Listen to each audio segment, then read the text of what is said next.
சிம்ம ராசியை பொறுத்தவரை மிக மிக அற்புதமா இருக்கு. சிம்ம ராசிக்கு 7ஆம் இடத்தில் பயணம் சந்திர பகவான். அஷ்டமத்து சனியில சனி பகவான் வக்ரமாகும் போது பிரிந்திருந்த கணவன் மனைவி சேருவதற்கு ஒரு வாய்ப்பு, 2வது திருமணம் தயாராவதற்கு ஒரு வாய்ப்பு என்று பல்வேறு வாய்ப்புகள் கிடைக்கும் ஒரு அற்புதமான நாள் இந்த நல்ல நாள். சிம்மராசி என்பர்கள் சிதம்பரத்தில் அருள்பாலிக்கூடிய கீழத்தெரு மாரியம்மன மனசுல நினைச்சு நாளை தொடங்கும் போது இன்றைய நாள் ஒரு அற்புதமான நாளாக உங்களுக்கு அமையும். கன்னிராசியை பொறுத்தவரை மிக மிக அற்புதமா இருக்கு. கன்னிராசிக்கு 6ஆம் இடத்தில் பயணம் சந்திர பகவான் பல்வேறு அலைச்சல்களை கொடுத்தாலும் எதிரிகளை எளிதாக வென்று காட்டும் திறன் பெற்ற ஒரு அற்புதமான நாள் இந்த நல்ல நாள்.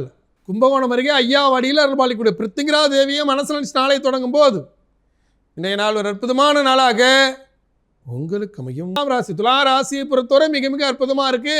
5ஆம் இடத்தில் பயணம் சந்திர பகவான் பல்வேறு விஷயங்களில் தொழில் சார்ந்த விஷயம், வணிகம் சார்ந்த விஷயம், வியாபார சம்பந்தப்பட்ட விஷயங்களில் பெரிய ஆட்களை சந்தித்து அதன் மூலியமாக வியாபார ஒப்பந்தங்கள் கையெழுத்தாகும் ஒரு அற்புதமான நாள் இந்த நல்ல நாள். துலாம் ராசி அன்பர்கள் கீழ் திருப்பதியில் அருள்பாலிக்கக்கூடிய கோவிந்தராஜ பெருமாளை மனசில் நாளை தொடங்கும் போது இன்றைய நாள் ஒரு அற்புதமான நாளாக உங்களுக்கு அமையும்.